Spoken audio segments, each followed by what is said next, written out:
आपके मुद्दे में बात छत्तीसगढ़ की, जहां कोरोना महामारी जान पर भारी पड़ती दिख रही है। रायपुर और दुर्ग में तो हालात और भी ज्यादा खराब हैं। छत्तीसगढ़ में न सिर्फ संक्रमण दर बढ़ रही है बल्कि रिकवरी रेट भी गिर रहा है। आज चर्चा इसी मसले पर और कुछ सवाल भी हैं। सवाल यह है कि छत्तीसगढ़ में कोरोना कंट्रोल होने के बाद आउट ऑफ कंट्रोल आखिरकार कैसे हो गया। सवाल यह है कि क्या छत्तीसगढ़ में फैसले लेने में देरी हुई जिसकी वजह से संक्रमण बढ़ रहा है। सवाल यह भी है कि दुर्ग में कोरोना इतना बेकाबू कैसे हो गया, वहां पर स्थितियां क्यों नहीं कंट्रोल हो पाई। और इन्हीं तमाम सवालों पर हम चर्चा करेंगे। कुछ खास मेहमान भी हमारे साथ जुड़ेंगे, लेकिन उससे पहले आज की रिपोर्ट आपको दिखाते हैं।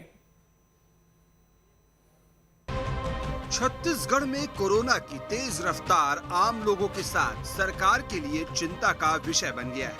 पिछले 4 दिनों में संक्रमण के आंकड़ों पर यदि गौर करें तो 31 मार्च को 4,559 संक्रमित मिले, 39 की मौत हुई। 30 मार्च को 3,108 संक्रमित मिले, 35 की मौत हुई। 29 मार्च को 1,423 संक्रमित मिले, 20 की मौत हुई और 28 मार्च को 2,153 संक्रमित मिले और 15 की मौत हुई। उधर छत्तीसगढ़ में कोरोना के नए वेरिएंट की एंट्री की खबर से भी चिंता बढ़ गई है। छत्तीसगढ़ में N440 के नाम से एक वेरिएंट 5 केसेस छत्तीसगढ़ में भारत सरकार ने 24 तारीख को जो अपनी रिपोर्ट जारी की थी उसमें दर्शाया था। लेकिन इनमें से कोई ऐसा वेरिएंट नहीं है जो ऐसा घातक हो।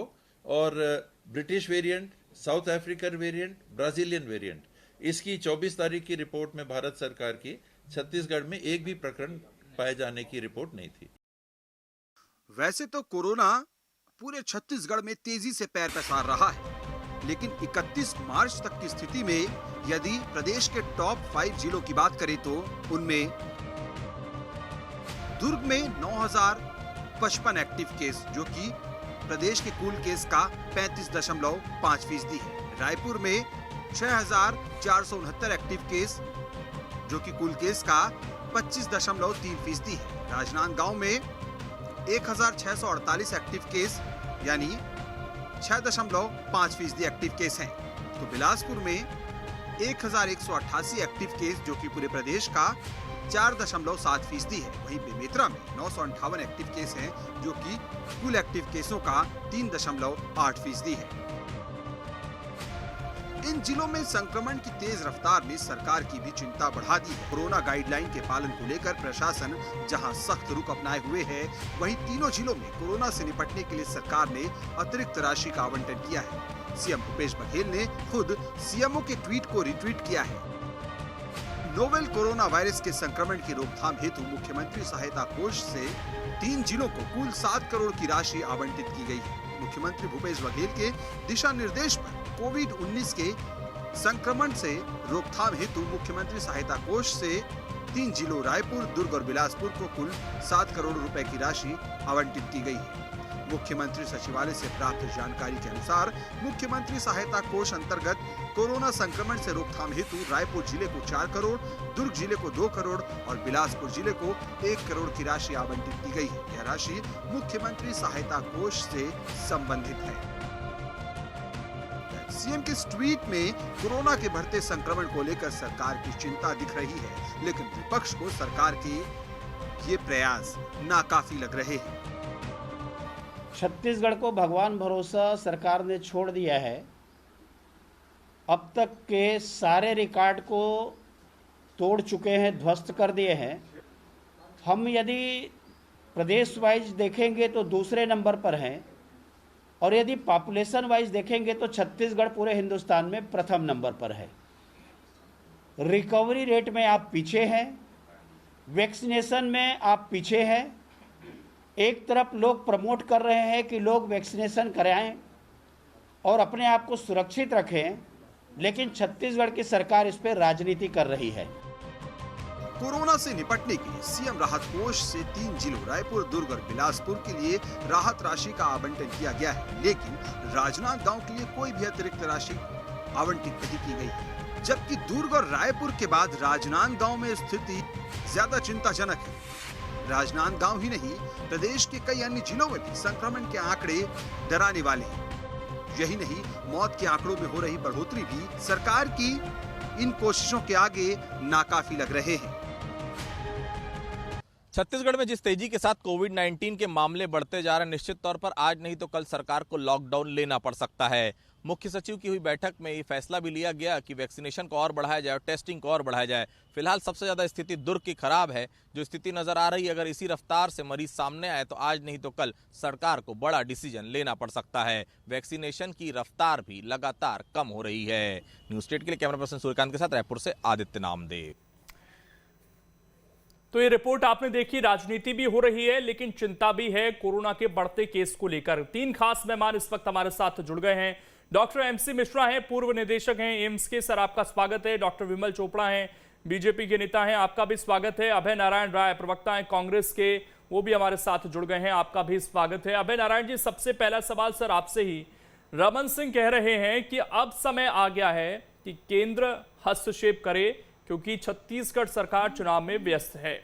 नेता प्रतिपक्ष धर्मलाल कौशिक भी लापरवाही के आरोप लगा रहे हैं। क्या वाकई छत्तीसगढ़ की स्थिति को भांपने में सरकार से कोई चूक हो रही है?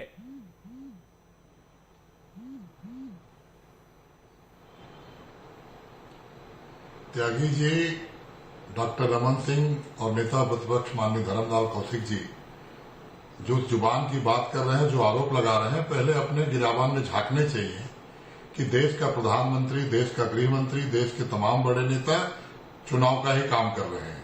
कोई आसाम में है, कोई बंगाल में है, कोई केरल में है, कोई तमिलनाडु में है।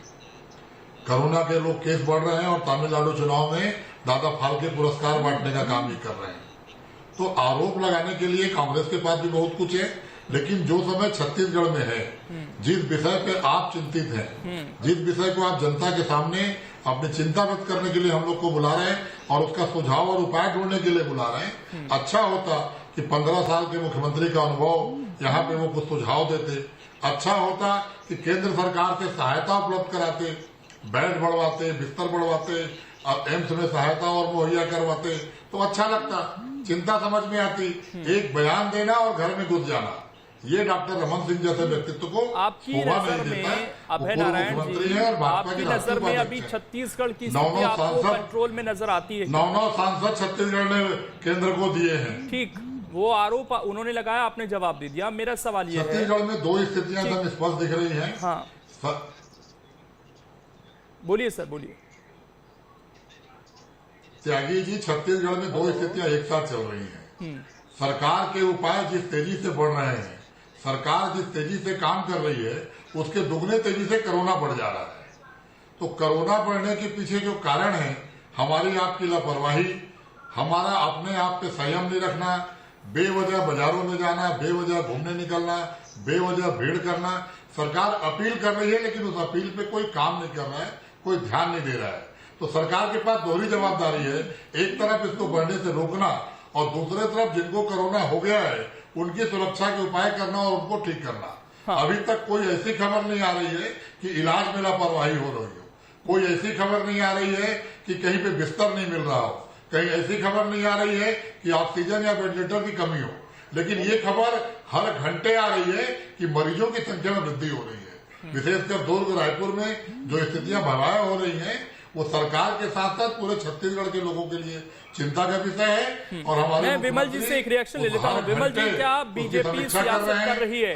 क्योंकि चुनाव में तो लगभग सभी नेता व्यस्त हैं। भारतीय जनता पार्टी के भी बड़ी बड़ी रैलियां हो रही हैं सर, क्योंकि छत्तीसगढ़ का मामला तो कोरोना है नहीं, पूरे देश दुनिया का मामला है। तो अगर एसओपीज हैं, प्रोटोकॉल हैं, तो वो तो पूरे देश के लिए भी हैं, छत्तीसगढ़ के लिए भी हैं। फिर ये आरोप क्या बेवजह नजर आते हैं? जिस तरीके से अभय नारायण जी ने भी जवाब दिया उस पर कि क्या बीजेपी के नेता चुनाव में व्यस्त नहीं है? जी देखिए, ऐसा भारतीय जनता पार्टी एक राजनीतिक दल है, तो वो उसकी एक जिम्मेदारी है कि जो सरकार की कमियां हैं उसे उठाए। और ये राजनीति भारतीय जनता पार्टी नहीं करेगी तो कौन करेगा? लोगों की समस्याओं को कौन उठाएगा? लेकिन जो पार्टी शासन में है, सत्ता में है, उसकी ज्यादा जिम्मेदारी है कि जनता ने उनको छत्तीसगढ़ के लिए चुना है, मुख्यमंत्री जी को, आसाम के लिए नहीं चुना है। एक तरफ स्वास्थ्य मंत्री बोलते हैं कि पहले खुद मास्क लगाएं फिर दूसरों को सलाह दें। उत्तर प्रदेश के मुख्यमंत्री हैं, बात शिवराज करें। सिंह मध्य प्रदेश के लेकिन मुख्यमंत्री और दांडी यात्रा कर रहे हैं। जो है वहीं कांग्रेस के लोग जो हैं मध्य प्रदेश के मुख्यमंत्री माननीय शिवराज सिंह गुजरात में दांडी यात्रा कर रहे हैं। आज पहली प्रायोरिटी उनकी मध्य प्रदेश में भी यही स्थिति है। छत्तीसगढ़ होनी चाहिए। और जिस प्रकार से मैं कांग्रेस में निराशा और चोपड़ा जी, शिवराज सिंह जी गुजरात में दांडी यात्रा कर रहे हैं। शासन में रहते हुए भी मध्य प्रदेश उनको कितने बड़ौदे छोड़ के चले गए हैं। कोविड के लिए वो कुछ नहीं कर पा रहे हैं और निराश होकर के सारी चीजें उन्होंने भगवान भरोसे छोड़ दी है। आज आप देखिए, आप सभी चीजों के लिए गाइडलाइन बनाते हैं, लेकिन आप रायपुर के लिए जो है पैसा देते हैं, दुर्ग के लिए देते हैं, बाकी जिलों के लिए आप पैसा नहीं देते हैं। ये किस प्रकार की बात आप कर रहे हैं? जबकि अभी तैयारी ये होनी चाहिए कि हर जिला अस्पताल जो है उसमें ऑक्सीजन की सप्लाई के लिए ऑक्सीजन लाइन बढ़ाना चाहिए, उसको और ज्यादा व्यवस्थित करना चाहिए, लेकिन उनके पास आज रुपया नहीं है, इसलिए जो है वो बेचारे हाथ पर हाथ धरे बैठे हैं। और हर जिला अस्पताल पे जो है वो सिर्फ जो है लोगों को रिफर करने का काम किया जा रहा है कि यहाँ से आप रायपुर जाइए। रायपुर मेकाहारा में एक बेड जो है उपलब्ध नहीं है। ये सरकार लोगों को मरने के लिए छोड़ दे रही है। ठीक, आज मैं लौटूंगा इन आरोपों का जवाब लूंगा। मैं ये आरोप हैं जो इनका जवाब लूंगा मैं। ठीक, मैं आ रहा हूँ सर आपके पास। हमारे साथ एमसी मिश्रा जी भी जुड़े हुए हैं, पूर्व निदेशक हैं एम्स के। एमसी मिश्रा जी, एक सवाल हर किसी के जहन में है सर कि आखिरकार ऐसा क्या हुआ कि इतनी तेजी से केस फिर से हमारे सामने आ रहे हैं? और अब तो ऐसा लग रहा है सर, जहां हमने छोड़ा था हाईएस्ट लगभग 97,000 के आसपास, उससे ज्यादा अब ये क्रॉस ना कर जाएं अगले 10, 15, 20 दिन में, जिस तेजी से मामले बढ़ रहे हैं। क्या ये वेरिएंट का फर्क है जो हमें खबरें सुनने में आती हैं, उसकी वजह से मामले बढ़ने शुरू हुए हैं? लापरवाही इसमें रही? सरकार ने जिस तरीके से सेंटर्स बनाए थे उनको बंद किया, वैक्सीनेशन पर ज्यादा फोकस हुआ लेकिन टेस्टिंग कम हो गई, ये कारण रहे? ये इतनी तेजी से कोरोना फिर से कैसे वापस आ गया सर? एक वक्त तो हमें ये लग रहा था साल की शुरुआत में कि हमने इस पर जीत पा ली है। हाँ लोकेश जी, आप ठीक कह रहे हैं। ये इसमें देखिए कई कारण हैं। ये भारत कोई अब भिन्न देश नहीं है। देखिए आप पूरी दुनिया में अगर देखेंगे तो ये यूरोप में भी सेकंड वेव आई, दूसरी लहर आई और जगहों पे भी आई है। तो भारत में भी, चूंकि भारत बड़ा देश है, बहुत सारे राज्य हैं, यहाँ पे 28 राज्य हैं और हर एक का पीक अलग अलग आया। पहले भी हमने देखा 2020 में, और अभी भी थोड़ी सी चूक जो हम सबसे हुई है वो ये है कि 10,000 संक्रमण के केसेस रोज आ रहे थे, उसको हमने मान लिया 0 और कहा कि अब हमने विजय पा ली उस पर। दूसरी भ्रांति हो गई, भ्रम हो गया जब वैक्सीनेशन शुरू हो गया 16 जनवरी से कि अब तो वैक्सीन आ गई तो अब कोविड का कोई प्रॉब्लम नहीं है, सब समस्या खत्म हो गई। लेकिन ये हम सब भूल गए और लोगों ने क्या किया, इसको तिलांजलि दे दी बिल्कुल पूरे तौर पे सब जगह। जो भी कहिए, हमारे अपने कोलीग्स भी नहीं पहनते हैं मास्क जितना पहनना चाहिए। और ये होने से क्या हुआ, महाराष्ट्र में जो हमने देखा कि ये बड़ी वजह थी कि लोग बिल्कुल ये सोचने लगे नॉर्मलाइज हो गई चीजें, कोई प्रिकॉशन लेने की जरूरत नहीं है। उधर स्कूल कॉलेजेस भी खुले, पब्लिक ट्रांसपोर्ट भी शुरू हो गई, मार्केट्स तो पूरे फुल ब्लोन चल ही रहे हैं। वो तो दिवाली से भी चल रहे थे, बाद में भी चल रहे थे। डिस्टेंसिंग आप जानते हैं मार्केट प्लेसेस में होती नहीं है। मास्क अगर आप लगाएं नहीं, डिस्टेंसिंग हो नहीं, तो फिर संक्रमण तो बढ़ता ही है। इसके अलावा म्यूटेशंस भी एक बड़ा कारण है। बंगलौर का अगर आप देखें एग्जाम्पल, तो वहाँ पे 44% जो नया संक्रमण है वो म्यूटेंट वायरस की वजह से है। महाराष्ट्र में जो नया संक्रमण है वो 20 से 30% म्यूटेंट वायरस की वजह से, और डबल म्यूटेशंस भी देखे गए हैं इस वजह से भी। और ये म्यूटेशंस जैसे यूके में था, साउथ अफ्रीका में था, बहुत जल्दी ये इसकी इन्फेक्टिविटी ओरिजिनल कोरोना वायरस से थोड़ा अधिक है। शुरू में हमने देखा हमारे जो अभी संक्रमण बढ़ा है उसमें भी कि जो इन्फेक्शन और डिजीज में थोड़ा फर्क रहा। इस बार डिजीज उतनी सीवियर नहीं हुई लोगों में और अस्पताल में भर्ती की आवश्यकता नहीं पड़ी, तो उससे लगा कि चलो निकल जाएगा। लेकिन तीसरा जो बड़ा कारण है हमारे यहाँ, वो सुपर स्प्रेडर्स जिनको हम कह रहे हैं, जो युवक और युवतियां, यंग बच्चे बच्चियां जो स्कूल कॉलेजेस काम पे जा रहे हैं, रिक्रिएशन कर रहे हैं, रेस्टोरेंट में जा रहे हैं, और कोई प्रिकॉशन नहीं ले रहे। अभी IIM अहमदाबाद का एक केस सामने आया था, वहां 5 छात्रों को RT-PCR पॉजिटिव हुआ, उन्होंने बताया नहीं, किसी को छुपाए रहे, अपना पता गलत लिखवा दिया, बिना प्रिकॉशंस लिए पूरे कैंपस में वो सबसे मिलते जुलते रहे और बहुत सारे लोगों को संक्रमण उन्होंने दे दिया। तो अगर इस तरह का लोग व्यवहार करेंगे, जो हम 1 साल से बात कर रहे हैं कोविड अप्रोप्रिएट बिहेवियर की, वो अगर लोग नहीं करेंगे तो फिर संक्रमण तो बढ़ेगा। मैं एक सवाल लूं सर आपसे MC मिश्रा जी, एक बहुत अहम सवाल है, लेकिन उससे पहले एक फुटेज हम दिखा रहे हैं दर्शकों को। ये फुटेज देखकर कम से कम लोगों को अपनी सुरक्षा का एहसास होना चाहिए, डरना चाहिए। दुर्ग की ये तस्वीरें हैं और ये सब वो लोग हैं जो कोरोना से संक्रमित थे और इनका अंतिम संस्कार भी PPE किट पहनकर किया जा रहा है। बहुत दुखद तस्वीरें ये सामने आ रही हैं। दुर्ग जैसे छोटे जिले में ये हाल है, 1100-1200 मरीज मिल रहे हैं, अंतिम संस्कार भी इस तरीके से किया जा रहा है।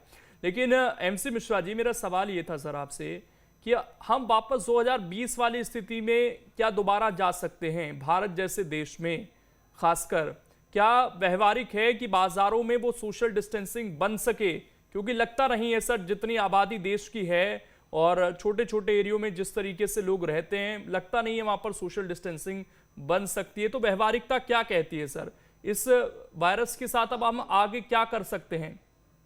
व्यवहारिकता एक तो ये कहती है कि मास्क और मास्क सभी लोग लगाएं तो न संक्रमण देंगे न लेंगे, नंबर 1। नंबर 2, टीकाकरण अभियान में अब आज से 45 वर्ष से ऊपर के सभी लोगों को शामिल कर लिया गया है टीकाकरण अभियान में। लोग बढ़ चढ़ के जाएं, टीकाकरण करवाएं। और मैंने देखा है आज जहां पे मैं जाता हूं, जिस हॉस्पिटल में, वहां भी 3 गुना ज्यादा लोग आज टीकाकरण के लिए आए। मैं एम्स में भी गया था दिल्ली के आज, तो 1000 लोगों का टीकाकरण वहां भी हुआ है आज। एकदम से बढ़ा है 45 वर्ष से ऊपर करने में। और हम लोग ये भी बात सरकार से रिक्वेस्ट कर रहे हैं कि अब आप 45 वर्ष से कम उम्र के लोगों को भी और 18 वर्ष से ज्यादा उम्र के लोगों को भी टीकाकरण अभियान में शामिल करें। और अगर हम ये 20 लाख टीकाकरण से बढ़ा के 40 और 60 और 80 अगले 3-4 हफ्तों में कर सकें, तभी हम इस पर संक्रमण पर काबू पा पाएंगे। नहीं तो आप बिल्कुल ठीक कह रहे हैं कि मई के मध्य तक हो सकता है हमारे 1 लाख से भी ज्यादा केसेस रोज आने लगे। तो लेकिन इसमें दोनों हमें 2 प्रोज स्ट्रेटेजी करनी है। एक तो प्रिवेंशन, बचाव के जो उपाय हम कर रहे थे, मास्क, डिस्टेंसिंग जो भी कर सकते हैं, नहीं कर सकते तो मास्क तो लगा लें कम से कम। बिल्कुल। और उसके अलावा टीकाकरण जरूर करवाएं, उससे जितना भी फायदा होना है। तो दोनों मिला के USA में भी हमने देखा है कि केसेस, संक्रमित केसेस की संख्या कम हुई है। UK में भी हुई है। जैसे जैसे बिल्कुल, ये 2 चीज पर तो फोकस रह सकता है। अभय नारायण जी, बिल्कुल ये बहुत जरूरी है, क्योंकि सरकार ये कहती है हम लॉकडाउन नहीं लगाएंगे। अगर लॉकडाउन नहीं लगाएंगे तो सर उसके अलावा फिर जो ऑप्शन है, क्योंकि ये कहा जा रहा है कि जिस तेजी से दुर्ग और रायपुर में ही अकेले केस आ रहे हैं, हमारे पास वेंटिलेटर नहीं है सर, उस संख्या में हम बेड की व्यवस्था नहीं कर पा रहे हैं। कलेक्टरों ने कहा है कि लॉकडाउन लगाना पड़ सकता है, तो वो लॉकडाउन ना लगाना पड़े उसके लिए क्या छत्तीसगढ़ आपको तैयार नजर आता है? उस हिसाब से टेस्टिंग कर सकते हैं क्या हम? उस हिसाब से वैक्सीनेशन कर सकते हैं क्या?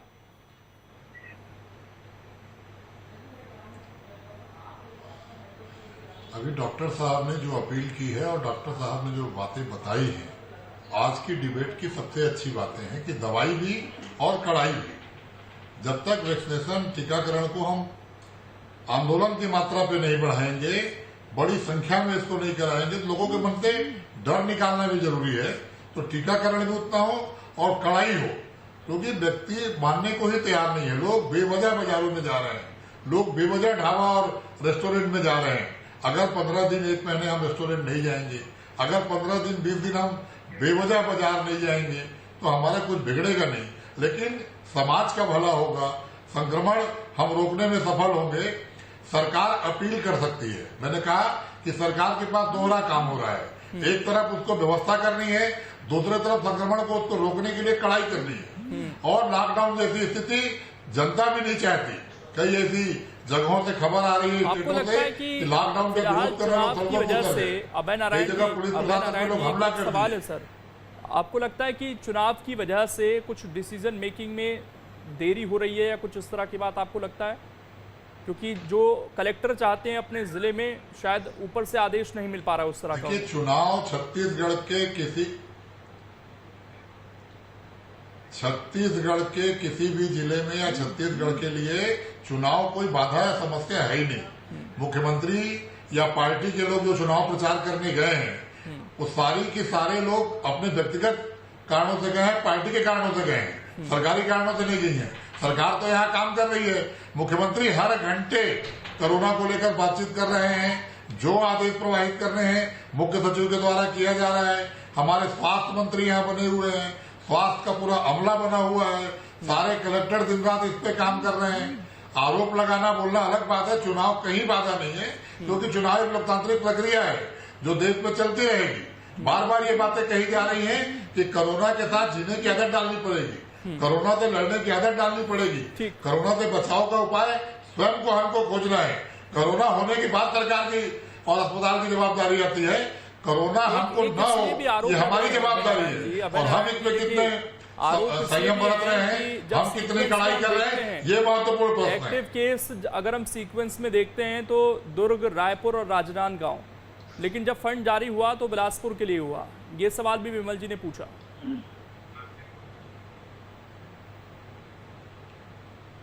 नहीं, तीनों जिलों में संक्रमण का तेजी से बढ़ रहा था।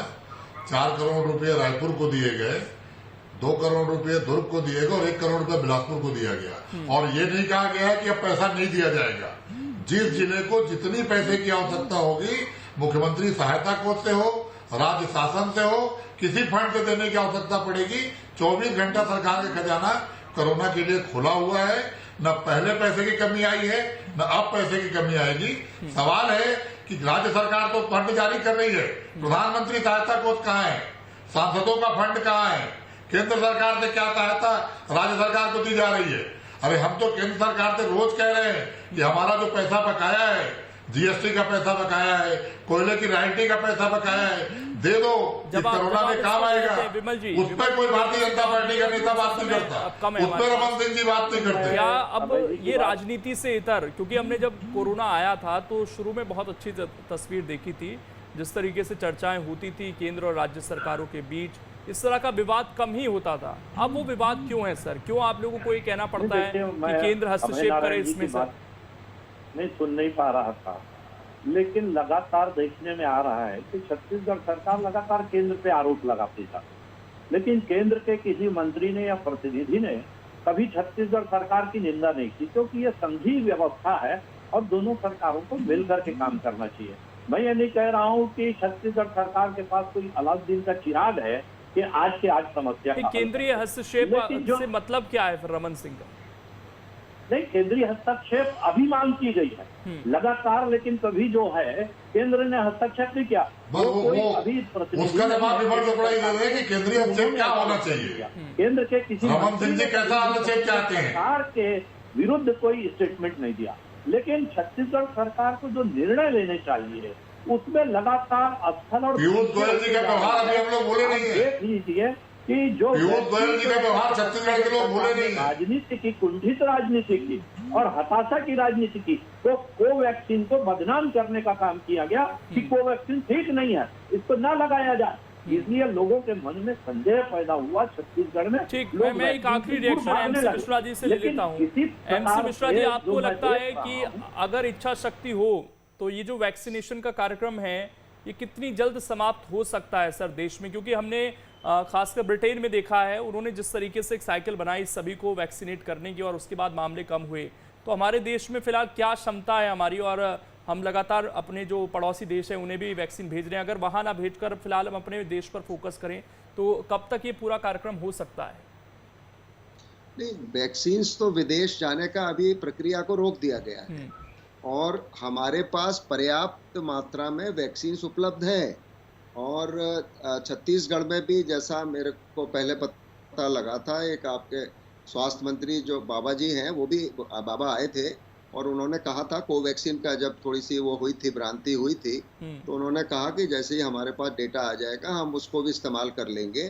तो और सभी राज्यों का जो आंकड़ा अभी तक आया है वो पूरी जितनी मात्रा में टीका मिले हैं राज्यों को, वो राज्यों ने नहीं इस्तेमाल कर पाए हैं। चलिए कुछ बिल्कुल, wastage ये भी बड़ी हुई बात है कि कम से और, कम जो टारगेट है उसको पूरा कर लें। माफी के साथ मैं रोक रहा हूं, समय थोड़ा सा मेरे पास कम है, तो अभी हमें वैक्सीनेशन और टेस्टिंग पर ज्यादा ध्यान देने की जरूरत है। राजनीति से फिलहाल शुक्रिया आप तीनों का जुड़ने के लिए, बातचीत करने के लिए।